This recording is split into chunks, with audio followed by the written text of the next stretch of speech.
हल्लीच्या धावपळीच्या जगात जेथे वृद्ध आईवडिलांना वृद्धाश्रमात ठेवायचे प्रमाण दिवसेंदिवस वाढत चाललेले आहे, तेथे एका उच्च शिक्षित संवेदनशील पुतण्याने साऱ्याचा विचार करायला भाग पाडणारा उपक्रम हाती घेतला आहे। काकाच्या स्मृतिप्रीत्यर्थ पुतण्या प्राध्यापक उत्तम कुमार कांबळे यांनी नंदुर येथील जिल्हा परिषद प्राथमिक शाळेतील विद्यार्थ्यांना दिला प्रेमाचा, माणुसकीचा आणि शिक्षण प्रेमाचा स्पर्श। फळाचे वाटप, शैक्षणिक साहित्याचे वितरण आणि मुलांमध्ये दिला आत्मीयतेचा संदेश। या उपक्रमाला उपस्थित होते गावाचे मान्यवर, शिक्षक, पालक आणि स्वतः समाजप्रेमी पुतण्या।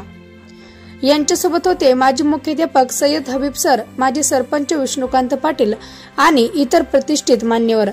या उपक्रमामुळे नुसती काकाप्रांती श्रद्धांजली नव्हे तर समाजासाठी एक मूल्य अधिष्ठित आदर्श आणि प्रेरणादायी उदाहरण निर्माण झालेले आहे।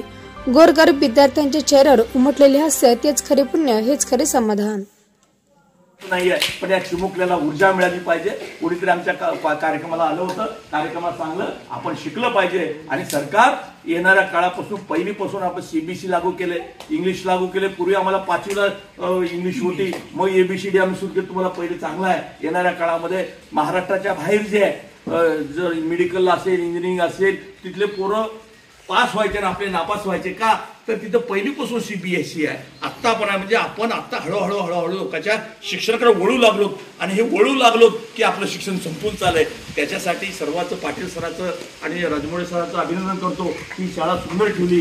या बालकांना, मोठ्या मुलाला कोणी घडवलं पण छोट्याला घडवणं फार अवघड आहे। त्यांच्या मनावर शिक्षणाचं प्रतिबिंब निर्माण करणं, शाहू फुले आंबेडकरांना कळवणं आणि समाजामध्ये चोर बदमाश कोण आहेत, चांगला कोण आहे त्यांना ओळखणं। कारण अब्राहम लिंकन म्हणाले, मी राष्ट्राध्यक्षांना शिक्षकांना पत्र लिहिलं की सांगा ते चोर ओळखायला शिका, बदमाश ओळखायचं, ही खरी शिक्षणाची आकार आहे। आणि आदर्श नागरिक या निमित्तानं घडले पाहिजे, हीच एक भूमिका आपण या शिक्षणाच्या निमित्ताने निर्माण केली पाहिजे। हे माझ्या थोडक्याचं आज स्मृती दिवस आहे, याने मला या शाळेचं उपलब्ध करून दिला, आमचा सत्कार केला, त्याबद्दल मी आपल्या कृतज्ञता व्यक्त करतो आणि थांबतो। जय हिंद, जय भारत, जय हिंद।